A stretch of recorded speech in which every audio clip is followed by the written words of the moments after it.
Teori saya adalah mencari kunci di dalam, memulai dari diri, memperbaiki semua itu cara kerjanya inside out, dari dalam keluar. Ya. Setiap individu itu harus menjadi pribadi yang terbangun dulu. Dia kemudian membentuk lembaga namanya keluarga dengan kepala keluarga yang bertanggung jawab, mencari nafkah, menjadi imam untuk istri dan anaknya. Dia juga jadi guru. Rumah tangga yang kokoh ini membentuk lingkungan yang baik, yang kemudian menjadi sistem yang kokoh di kota atau kabupaten. Kemudian kota kabupaten menjadi provinsi yang maju, tanah Papua akan progres menuju prosperity. Jadi cara kerjanya dari dalam keluar. Kenapa itu saya sampaikan, Mbak Naura? Ya. Karena kenyataan yang terjadi selama ini adalah anak Papua menjadi korban dari rumah tangga yang tidak berjalan sesuai.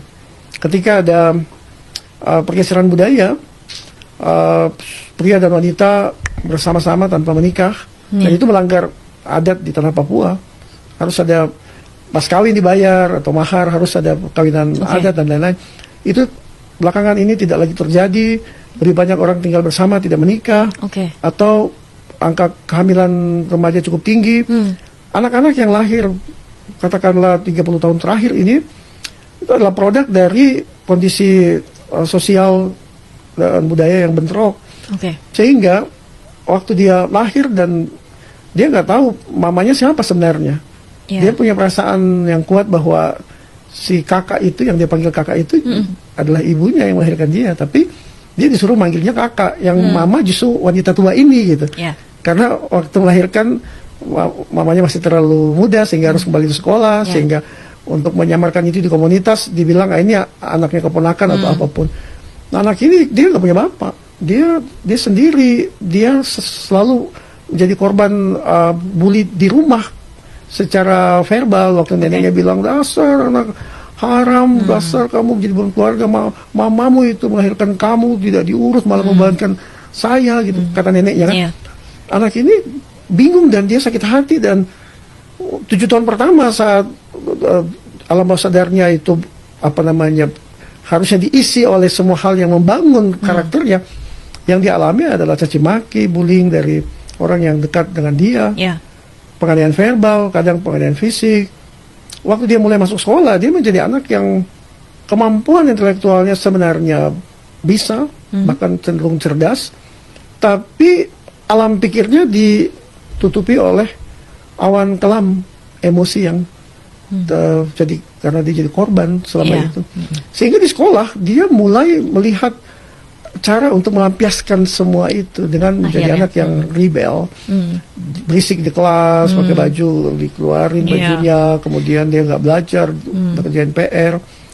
Dia kemudian diusir dari kelas oleh gurunya, dan dia bergabung dengan teman senasib di sekolah itu, jadilah geng anak nakal. Yang nanti kalau besok nggak lulus, orang tuanya, omnya dan siapapun datang ngamuk sehingga dia harus diluluskan. Tiba-tiba udah lulus SMA kan, si anak usia 18 tahun ini dalam kondisi dia emosinya terbeban, tidak stabil, penuh sakit hati, terus dia juga nggak dapat akses pendidikan karena dia di sekolah nakal. Sekarang dia mau gimana bersaing dalam dunia tenaga kerjaan, kewirausahaan. Nah, itu yang terjadi di Papua selama ini.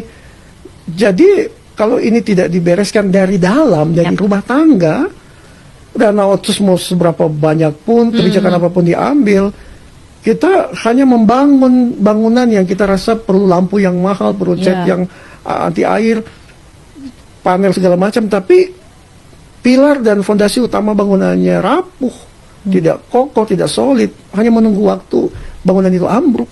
Sangat memprihatinkan. Jadi bicara Papua, bicara perempuan dulu dibereskan, ekonominya disesuaikan dengan gayanya orang Papua sehingga dia bisa maju dan prosper.